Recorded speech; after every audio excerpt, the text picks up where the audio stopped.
WhiskyJason here. Hi, whiskey from the viewpoint of an American in Germany. This time I'm doing a virtual trip through Ireland, visiting all the distilleries that I should have done on my trip. And I want to welcome all those people watching the review as well. So don't forget to like, maybe even subscribe if you haven't done so. Who do I have the privilege of talking with? My name is Ryan Stapleton. I am one of the global sales managers at the Powerscourt Distillery. So unfortunately, as you can see from behind me, I'm broadcasting at the moment from my living room. Jason, you were supposed to be with me today in the Powerscourt estate, but it's circumstances have left us at this situation. But we'll still get on and we'll talk about the story. Very, very good. Very good. So my first question is, how did you get into whiskey? Tell me a little bit about your personal story before we go into the company story. Yeah, it's kind of a story of chance and curiosity. As a young child, I would have lived with my grandparents for quite a while, and every Sunday evening, my grandfather would have sat down and listened to the radio in the kitchen, had 2 cans of Guinness and a 50 ml bottle of Paris Gold Label. So I can remember the smell on a Sunday evening walking into the kitchen, always being quite curious about that. I studied supply chain management myself, and in 2012 I had an opportunity to join a drinks company in Dublin, which specialised in liqueurs. And then after that, it was purely curiosity. I wasn't sure whether it was the industry I wanted to get into. I got into it, and funnily enough, one of the things that struck me straight away was the smell, and that's kind of stuck with me throughout my career now over the last 8 years. I joined Powerscourt back in 2016. 2018, they kind of got through their company plan, and we were just at the stage where we were about to put product out into the market. So I started, there was a team of about 7. We had no product, and the first few months was getting the beautiful liquid into the bottles, and then after that was kind of getting the bottles out onto the shelf and into the market. So that's kind of brought me up to today. I started out as the supply chain manager, and last year my CEO gave me the opportunity to jump into sales, and since then it's been very much just opening up overseas markets, working on our domestic market, and trying to get the product out there and get the story out. All right, very good. So let's talk about the story now of the Powerscourt Distillery, a little bit about the history, a little bit about the family, and so on. Now, before you start, I would just like to show us where it is, because not everyone is a master of the geography here of Ireland. Up here we have Dublin, and down below we have Powerscourt. And so for some of us, we know the Wicklow Mountain National Park, which is very, very beautiful. And if you actually zoom in here, you do see you have a Powerscourt Golf Club, and you have someplace very close to that, also the Falls, don't you? Yes, yeah. So Powerscourt Estate is about 30 minutes from Dublin city centre, located in County Wicklow, and County Wicklow is known to many as the Garden of Ireland. So the estate itself dates back to the 9th century, and what you would have had is a lot of very rich and fertile ground. It's surrounded by mountains, so you would have in this valley a lot of rich and fertile ground, which was used for farming, but it was consistently fought over because it was seen an area of strategic value. Marika's there. Hi, Marika. Good afternoon, Marika. How are you? So I suppose just a little bit more about the estate. It was in the early 17th century where Powerscourt was gifted by Queen Elizabeth to General Wingfield. So you can see a little bit here, this house here. You can talk about that in a second if you'd like. Yeah. I'll tell you a little bit more about that in a few minutes. And basically what we have is a 13th century Distillation lodge on the estate. It's been voted in the top 10 houses in Lonely Planet. We have the 3rd best gardens in the world, voted by National Geographic. We have Ireland's largest waterfall on the estate. So it's about 1,000 acres in size, and there's just endless possibilities on it. So if you're coming in as a visitor, it's quite a spectacular place to visit. Very good. Tina just gave the little tip. There's actually a bus that goes to Enniskerry. That's right. From Dublin, and you can just walk down to Powerscourt very easily. So yeah, it's about a 10 to 15 minute walk up from Enniskerry before you hit the avenue, and the avenue is about 2 kilometers long into the estate. And as you walk in, for a German, that's nothing. But you're surrounded by trees, and then as you turn the corner, you'll see the Great Sugarloaf Mountain off to your left, and after that, it's all just about having a valuable experience and enjoying the surrounding scenery. All right, very, very good. So now tell me a little bit the families that actually got together to create this interesting distillery, because normally this is more of a golf club. You have a hotel. It's almost a spa type of area, isn't it? Yeah, well, back in the 60s, the Slazenger family, they'd be well known for the tennis rackets. And they purchased the estate from the Wingfields. And in the 70s, they were going to open up the estate to visitors from everywhere. And a couple of days before the estate was supposed to open up, a fire ravaged the house and burnt it to the ground. So the whole estate sat idle till I think it was 1996, when they reopened it to the public. So the custodians of the estate since the 60s have been the Slazenger family, and just over years, the estate has grown in popularity. Today, there's about 500,000 visitors a year come to the estate, many from overseas. And I suppose our company history dates back to about 2015. Jerry Ginty, who was living in the UK at the time, he was involved in a banking company there, had come back to Ireland when whiskey you had this renaissance of new distilleries, and you kind of come up with the concept of putting a distillery on one of Ireland's great estates. And Jerry being from Enniskerry, the most logical thing was to pick Powerscourt and try find a way of convincing the Slazenger family that it was the right thing to do for the estate, because, as I said, there's a championship golf course, two of them actually. There's a 5-star hotel. There's the house, gardens. It's a very premium estate. It's luxurious almost. So Jerry, along with his brother-in-law Ashley Gardner, got together and came up with a plan and brought it to the Slazenger family.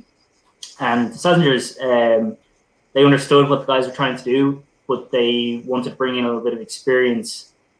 So at that stage, you had Slazengers and you had the Gardner Gintys, and they approached the Pierce family. Now, the Pierce family are formerly tech family. They used to have Mentech, which is a technology firm. But Mike had been involved with Isle of Arran since its foundation and was a key investor there. So Mike had about 25 years experience. He's gone through all this. He knew what it took to get a distillery up and running, and those, I suppose, few years of hardship where you spending a lot of money to produce stock and maybe not making as much money back in the market. So Mike and Alex's son got involved, as well as one of their associates, Roger Duggan. And I suppose the three families came together: Slazengers, Pierce, and Gardner Gintys, and that's when the plan came together.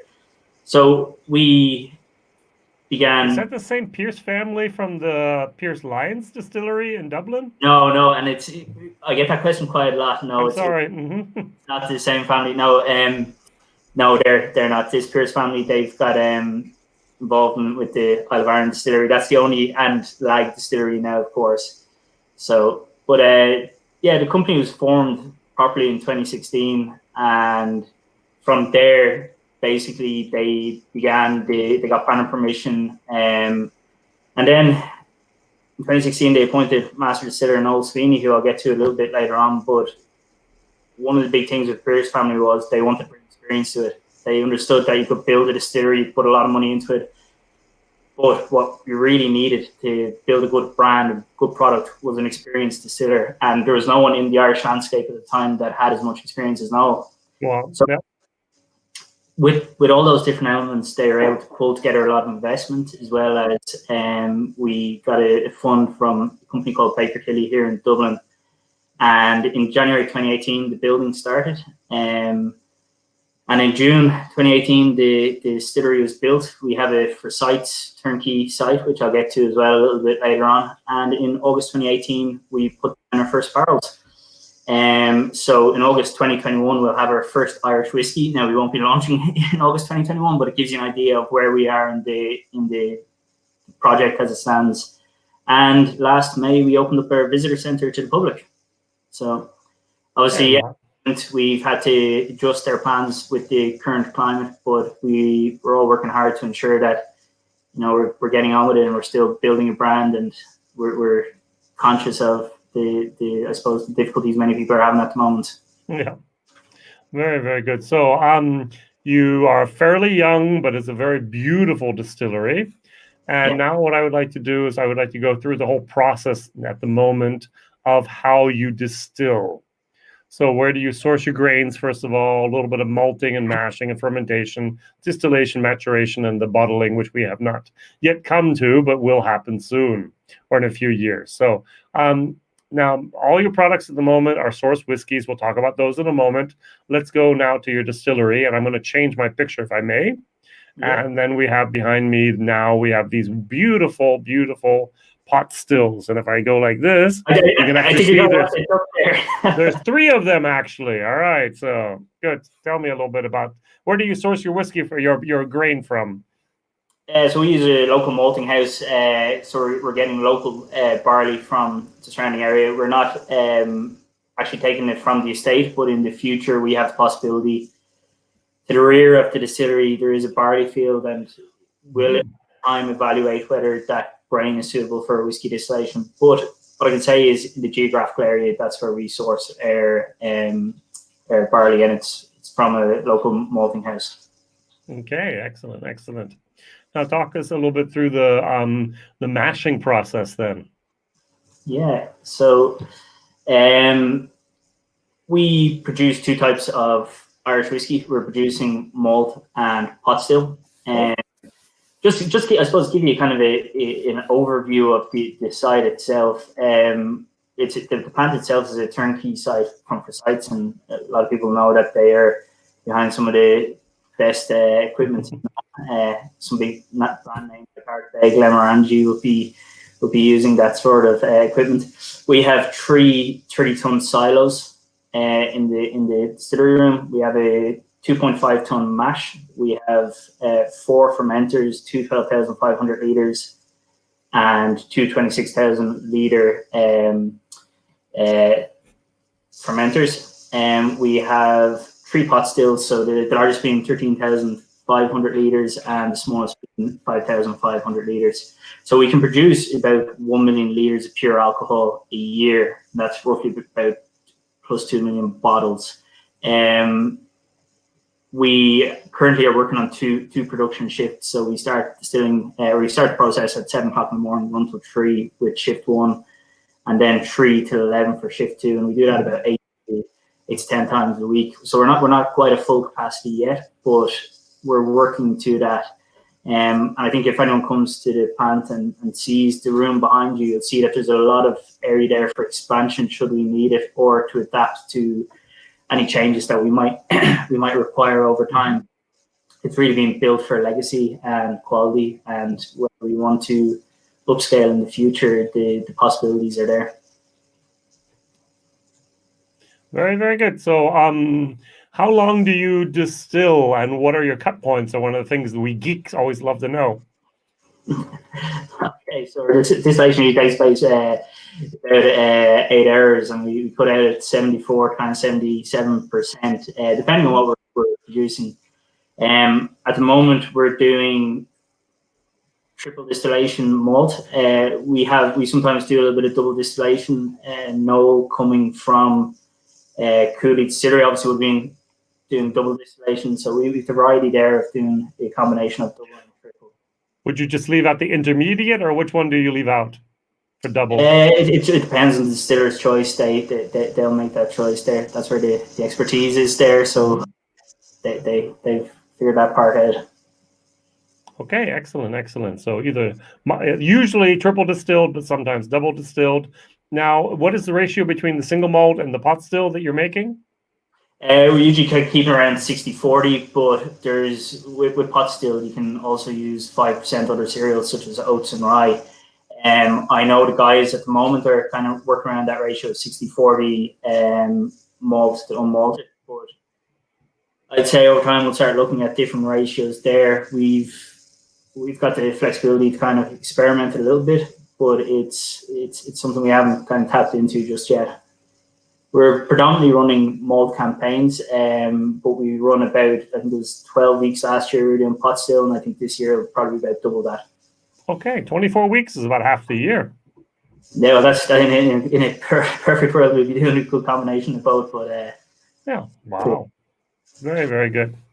All right, so we have the distillation now. Now, the most important thing for me is always the maturation. Where do you get your casks? And are there any different casks? Just bourbon, or do you go to other maybe fortified wines and so on?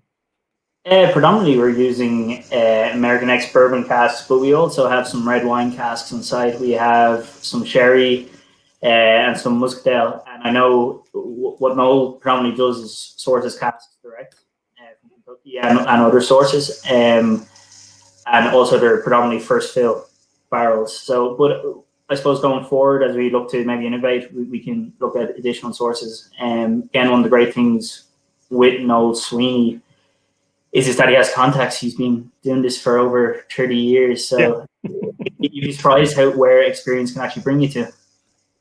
Very, very good. So I would like to, on your website, which I'm just going to go briefly to with us together here. Whoops, wrong click. I have to click on this. Sorry. Screen share. We have here your master distiller, which we don't get to see in your website, which is kind of a little bit of a shame. You get to hear this whole profile of him, Noel Sweeney. He used to be the master distiller as Cooley. Very important. Before he was the master distiller, Cooley, John Teeling had him as his quality manager. And then when the master distiller left, when there was a little bit of financial difficulties back then, and when Noel Sweeney stepped up to the job and became the master distiller, which is really, really awesome. All right. Yeah, Noel's a fascinating character. I suppose, again, as I said earlier on, when the Pierce family came to Powerscourt, they really believed in bringing experience to the table. And from my own experience, it's not until you've made mistakes that you actually learn mistakes. Noel's been doing this for 30 years, so he's the chief blender and master distiller at Cooley. And he would have been behind some award-winning brands such as Green Ore, Kilbeggan, Tyrconnell, and Connemara. Now, you mentioned Connemara. Will you have peated whiskey as well? Walking around the corridors of Powerscourt, you've got a lot of people thinking of different ideas and concepts. I've heard Noel mention peated whiskey once or twice, but he's an unassuming character, so you wouldn't know what might be going on behind the distiller's door. I would personally like to see us do a peated whiskey. At the moment, it's not in our product plan, but I know, and I've got it from his mouth, that it is a possibility in the future. So I'd like to think we will in time. So see the space in 6 to 8 years. Yeah, there's no knows as such. But I'd like to see it. I don't know whether we will or not, but I think we would at some stage, hopefully. Yeah, very, very good. All right. Yeah, just a little bit about more about Noel. Obviously, 30 years experience distilling. He's come a long way. Back when he would have joined out, there wouldn't have been many distilleries in the Irish landscape. In fact, it would have been about 3 or 4 at the time. So he's been really there during the hard times when, I suppose, confidence in Irish whiskey or even the presence of Irish whiskey on the shelf wasn't a popular product, and he's been there through the revival. So he would have been a huge influence in the GI technical files and the workings around that. And he'd still sit on the committees and still would have it say, he'd be able to get his points across, and being there so long, because you do have a lot of new distilleries that they don't, not saying they lack experience, but they don't have that experienced distiller there. And with Noel, it's great for us because we were able to probably get stuck in knowing what to expect. Yeah. He also is an inductee into the Whisky Magazine's Hall of Fame, inductee number 41, I think it is. Yeah. And he's one of only a few Irish distillers to receive that accolade. And yes, it's a pleasure to work with him. He's a great character to be around. So he is. He actually is. I've met him now, and just a great guy. Very, very funny and witty, and very, very well versed in the entire thing called Irish whiskey. He has been one of the main innovators in the last 20-some years. Oh, 100%. And he's passionate about it. And that's, it comes down to being passionate about what you do. And that's him in a nutshell. All right. Very, very good. So now we've talked about the distillery, and when will the first products be out? When would you say? Is it going to be 2023? Yeah. Maybe. We've kind of, a philosophy is when the product is ready, when we're when the master distiller can pick up the glass and taste it and say, yeah, this is ready to release, I think that's when we'll release. We'll obviously have our first Irish whiskey next August 2021, but I'd say it would be a few years after that before you see a release. Whether or not we do a distillery special, just as a kind of a promotional activity or something to show the world what we have, I don't know. But again, when the product is ready, I think we'll release it. Okay. Very, very nice. All right, good. Now, what I'd like to do is once again show the other screen here, if I may, because I'm going to show some of the bottles that you have in your core range at the moment. So if I go to the whiskey on your powerscourt.com, Powerscourt Distillery, you have here, I'm going to start at the bottom and work my way up. You have your Fercullen premium blend Irish whiskey. So you can talk about why it's called that. Then you have the 10-year-old grain. You have the 14-year-old single malt. And you also have this beautiful, beautiful box with this 18-year-old single malt Irish whiskey in there. So this is a very good thing. So you have distributors, online shops in Ireland with Celtic Whiskey Shop, Mitchell's & Son, James Fox Cigar and Whiskey Store, which I have to look into, and also L. Milligan. And in Germany, we have the www.irish-whiskies.de with Mareike there. So also very, very good things to look at. So tell us a little bit about where that juice came from and what makes it so special, and the name Fercullen. Yeah, so one of the unique, I suppose, power plays for us was that we were able to source liquid when we set up the company that Noel had previously distilled. So the liquid we stand over today and that we sell into markets is liquid that our master distiller has distilled. I can't say exactly where it came from, but Cooley, I can. Obviously, it's we're in a good position, put it this way, to be able to say, look, we can stand over the liquid our distiller has produced. So we have kind of a link back to that, and also it kind of gives us some confidence in what we're distilling now. It won't be exactly the same as what we're selling at the moment, but it'd be very close to it. And there's a signature in there that Noel is known for distilling, and it's kind of mild and floral. And I think that will come out in our Powerscourt liquid once it's of age. Mm-hmm. So I suppose, going through the products, we have a premium blend, which is bottled at 40% ABV and is a combination of grain and malt. What I can tell you is just the percentage there. Predominantly grain. Can't give you the exact percentage, but it's predominantly grain with some malt in on top. The youngest grain of which is 8 years old. Okay, so very good. It's quite an agile product. You know, more and more we see people using it for cocktails. It's nice, it's sweet, it's sippable. There is a longer lasting taste in it than some blends. And there's quite a good combination of malt and sweetness. Excellent. Well, very good. So then you actually have a grain, don't you? Yeah, we have a 10-year-old single grain, which has been aged exclusively in white oak for over a decade before being recast into fresh bourbon barrels. So it's quite balanced. It's light, sweet and subtle tones. It's a crowd pleaser by all means. I have quite a fun story of this recently. I was doing an event in Kilkenny with the Kilkenny Whiskey Guild. We're part of it. And there's quite a crowd of, I suppose, seasoned whiskey drinkers. Yep. And somebody came up to me and said that it is the one whiskey that they can drink all day, every day. And it was the one thing we're pushing, obviously, drink responsibly. And I think the word she used was so balanced. It was like it was child's play. So she said it was the easiest. Another word we don't use with whiskey now, right? That's it. And it's just it was, when I heard it, I was kind of taken aback. I was like, well, we're very much promoting responsible drinking, but it was it's a phenomenal product. It's one of definitely a crowd pleaser, and it's one you bring to any kind of occasion. Excellent. Yeah, I really like the 10-year-old myself. That was very nice. So that means it's actually double oaked or double wood, if you'd like to say that. Fresh bourbon, fresh virgin oak casks really gave it a nice little boost in the right direction. Wonderful. So even Tina says here, love the grain. Bought it when I was at the distillery last year. I bought it when I was at your launch party here in Germany last year. So this was very, very nice stuff. It is. I very remember nice stuff. talking to Tina at the launch in September in Bad Neuheim. Yeah, got the name right anyway. Very, very good. So then we're moving up to what used to be the flagship, at least at the beginning over here in Germany, was the 14-year-old. Yeah, so the 14-year-old, it seems to be quite popular at any of the trade shows and at the launch event I was at in Germany. But again, this is being aged exclusively for 14 years in ex-bourbon barrels, so it's 46% ABV. It's a little bit stronger, a little bit longer lasting. Get those sweet malty notes, a little bit of almond and rich plums, and quite a lot of spice there as well.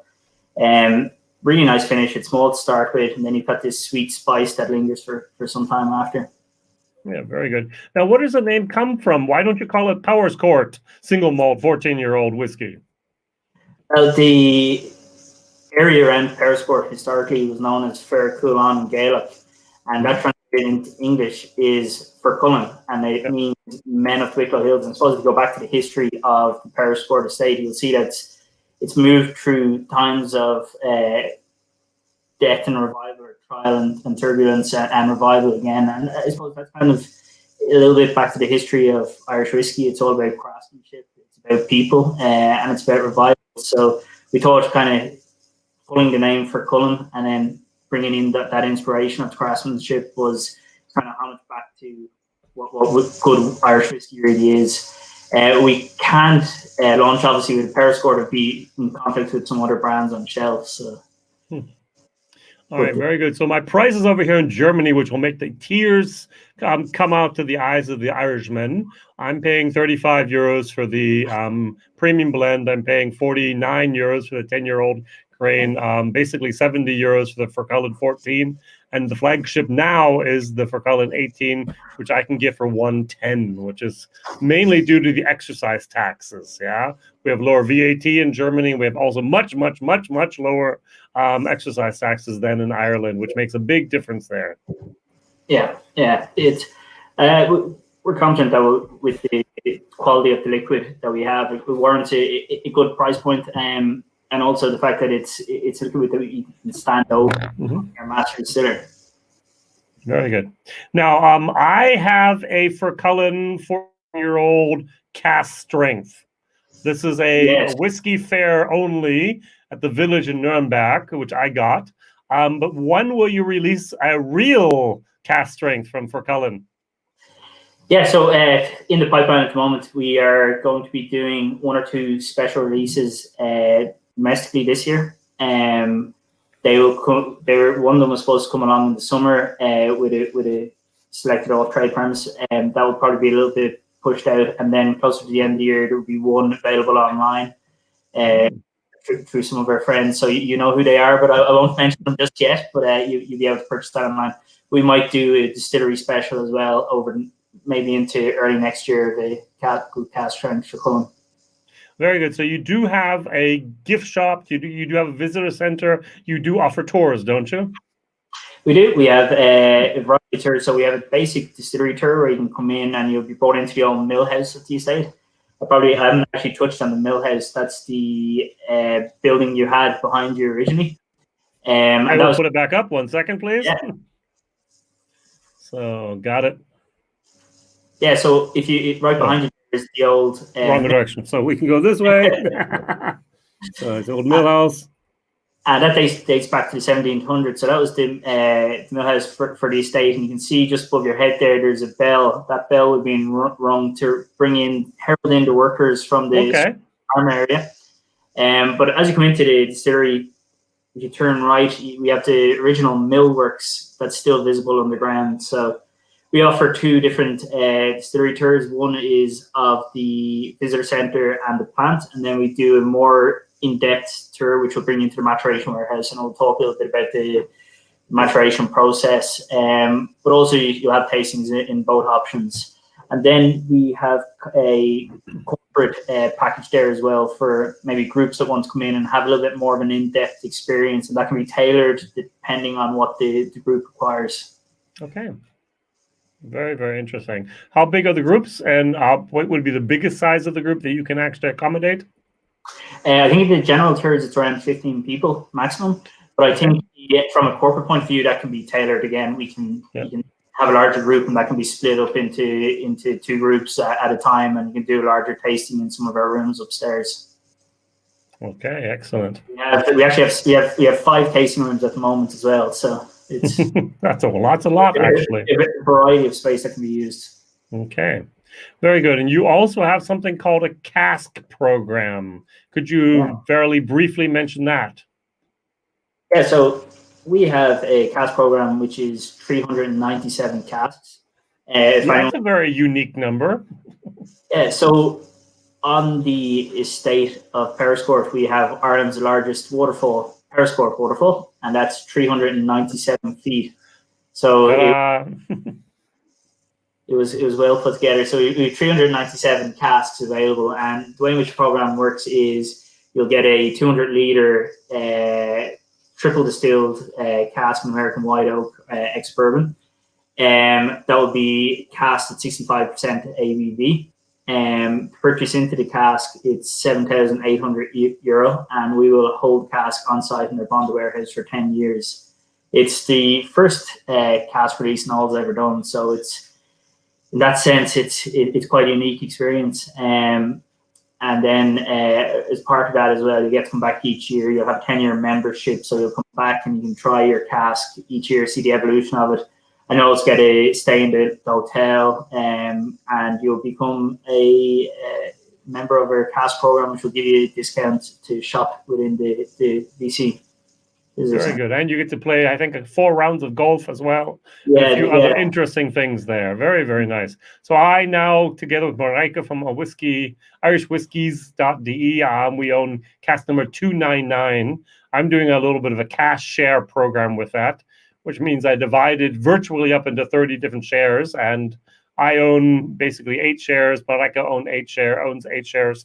And what we do with the other, then we allow individuals to buy those shares. So at the end, you'll have maybe about 7 bottles of cask strength, then Irish triple distilled Irish whiskey at the end. After maybe we're hoping to fill our cask up in about 6 years from now. So we'll see. Well, what I'd also say to anyone that's interested in the cask program is to maybe send their contact information to you, and you can pass it on to me. What I can do is put Kevin, who's our cask program manager, in contact with them, and he'll be able to share a little bit of information. We still have some casks left. We're not fully through the program yet, but there's still some available. And as I said, it's Noel Sweeney's first inaugural cask, so it's one to be part of. All right, very good. Kevin says hi again. Ryan, hi everyone. Good to see you there. Very, very good. He's an Irishman, Corkman, that lives now in Germany. So met a German girl just like me and stayed. Very, very nice. So what about the plans for the distillery? What can we expect in the next 3, 4, 5 years? Are you going to do any special releases, events, any expressions that we might be thoroughly interested in? Yeah, so you probably noticed by the product section we have behind you, we haven't launched with any special, really special releases. We've kind of shown what the raw product is, before we get into special finished cask. I think Noel's view from very early on was, let's show everyone what the product is before we get into doing some special releases. We've obviously had products now in market for over a year, so what I can say is later on this year we'll be doing a special release that Noel has been working on for quite some time, and the details will come out in time. Oh. Yeah, we'll also do some single cask releases, but I think each year what you'll see is the progression of new products coming onto the shelves that will be of various different releases and special finishes. And I think having the product we have at the moment and then getting into special releases kind of shows what the core product is and how it evolves, then bringing in new types of barrels. Okay. Very, very good. Greg isn't here at the moment, but he always asks, are you working with any stout or IPA casks, any beer casks? No, not at the moment, but we do have a local brewery who actually took some of their casks and aged their stout in it. No, not at the moment. Maybe you might get them back one day and fill them up again. There's no knows. There's always some possibilities. But I suppose, again, back to your question, is there anything new what we're doing? We've built the distillery, we've opened their visitor center, we've got our product on the ground. The next thing is about our global expansion. We have obviously got target markets globally that we want to release our product into. So at the moment we're in Germany, we're in Canada, and we have about 4 or 5 markets this year that will come online, with some longer term markets next year as well. So hopefully, over the next few years, we'll build our international presence and bring our fine liquid to the markets. Okay. Are you down under yet? No, not yet. I spent a bit of time down there, so I'd be quite keen to get stuck in there. Maybe have 1 or 2 field trips as well, just to. Yeah, a great place to go if we ever get out of this again, so that we can actually travel. That'd be great. All right. Very nice. Very nice. So what have I not yet asked that you'd like to talk about? Yeah, so I suppose obviously the key thing being in Germany is we've been very fortunate since last September to be working with Marieka in Irish Whiskies. She's one of our key reasons for working with Marieka was her knowledge of Irish whiskey and her understanding of what the product was. I think Marieka also has she's quite fond of Noel and the work that he's done. So really to get that knowledge base and to be able to share with Marieka and her understanding of German market was a big win. So later on this year in October, and I'm going to try to get the name right, so bear with me, we're doing an event in the Land Hotel Rhône-Blick at Stefan. Very good. Not bad. Not bad. At Stefan Falstrik. Hopefully that's right. Okay. Mm-hmm. And Noel will be joining us with that, and we'll be doing another special bottom for that. Oh, good. So I just put the link in here with Marieka's website. She does send all over Germany, and maybe if you ask, and maybe she can work out Europe. I'm not sure about that. David asked a question here. Do you think the Irish whiskey market is becoming too saturated? There's so many new distilleries opening and new brands being launched. Well done to all at Fercullen. Yeah, I think the latest stats is that there's over 31 Irish distilleries at the moment that are operational with it in the pipeline. Global demand is growing every year for Irish whiskey. There are a lot of brands on shelf, but I don't think it's saturated. I think there's room for everyone to play, and I think it's quite a respectful industry. I was fortunate enough to be in Canada a few weeks before, obviously, the current crisis. I was with 2 other Irish whiskey brands, and while in some way we're all competing against each other, it wasn't like that when we were together. We were all part of one industry and sharing ideas. And I don't think it's saturated. I think there's enough room for the brands that are there. I think it's going to be a difficult time. Obviously, with the current climate, it was probably hit on us. Well, there's so many young Irish whiskey distilleries. Mm-hmm. But look, as long as demand grows, there's room for us. All right. I'm going to try to answer this with my own personal view of this, if I may, David's question. We have the same thing also with Scottish production. We have all these new distilleries popping up. The expansion at Glenfiddich alone gave them 18 million liters of alcohol per year capacity. That is basically 40 of the small distilleries together. In Germany, the biggest distillery we have at the moment is 500,000 liters. Now, if you take a look at Middleton produces per year 64 million liters of alcohol, and you have 1 million. Waterford has 1 million. Those are the big boys. Everyone else is much smaller, so you're just not even putting a dent into the market, to be honest. I'm sorry. And so there's more than enough room for you guys. The question is, will Pernod Ricard actually have enough capacity to serve the world with their Irish whiskey, because that is unfortunately 85 to 90% of the Irish whiskey worldwide sold. Yeah, when you put in those numbers, it just shows the impact that those smaller distilleries have. Look, the work that Pernod has done has been absolutely phenomenal. It's revived an industry that was on the verge of almost dying. Some big companies, I'm not too sure would have been so willing to have so many little players in the market, but there's room for all of us. We all have a different story to share. We have a different style of whiskey. Some of us are probably doing a bit of traditional versus some distilleries that are going for quite innovative direction. Mm-hmm. I think having that variety there and across the price spectrum, having all the different levels of pricing, there is room in each area for more brands. Very, very good. Very, very nice. That's great to hear. All right. So I'm going to ask the audience if they have any other questions. That was a great question, David, there. So Powerscourt is a wonderful place to go. It's a wonderful place to visit. It's a wonderful place to get nice alcohol there with their 10-year-old single grain is my favorite. I do really enjoy the 18-year-old, but it is not the cheapest whiskey of the world, I must admit. What's your favorite of the brands you have out there at the moment? Which child do you like the best? Yeah, you can probably see behind me. I've got an 18-year-old that has a couple of sips out. But I at the beginning I was very much driven towards premium blend. I thought that was kind of agile style that was there. And then I suppose as time progressed, I think 14-year-old has definitely grown on me. It's the closest I think to a Scotch in my taste palette. But yeah, the 14-year-old is probably my favorite at the moment. Okay. Very, very good. All right, good stuff. Good stuff. Now, I'm going to end the stream now here, slowly but surely. Now, Irish whiskey is booming, and unfortunately, I was not able to go to Ireland this week due to the crisis now and all the flights being canceled. Now, imagine I am a tourist coming to Ireland. I have to visit your distillery and also the Powerscourt Gardens. What else would you recommend? From a whiskey trip, or in terms? All right, let's go for whiskey first, right?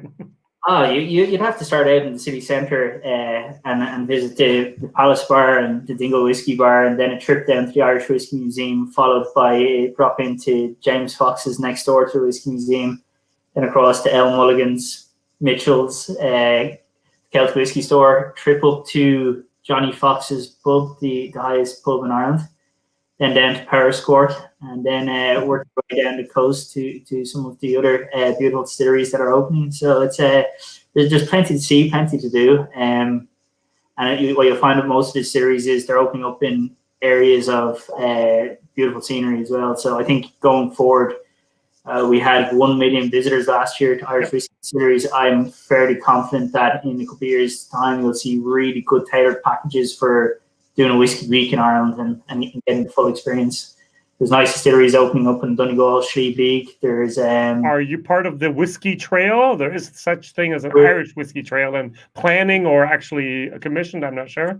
There's a local trail around Wicklow that we're part of. I think the name of it's gone from me. I'm sure we can get it posted up on our social media. We're also part of Whiskey 360. So as I said, I think kind of going forward, what you'll see in the next couple of years, certainly in the tourism side, is tailored packages where you can really pull in all the key sites. And of course, there's going to be a nice whiskey distillery somewhere close by. All right. Very good. So, Ryan, thank you very much for your time. Thank you very much for the insight into this very, very unique, but yet interesting. And with Noel Sweeney there, actually a distillery with a lot of tradition, even though the buildings are fairly new. And I'm looking forward to what we're going to have in the future. Yep.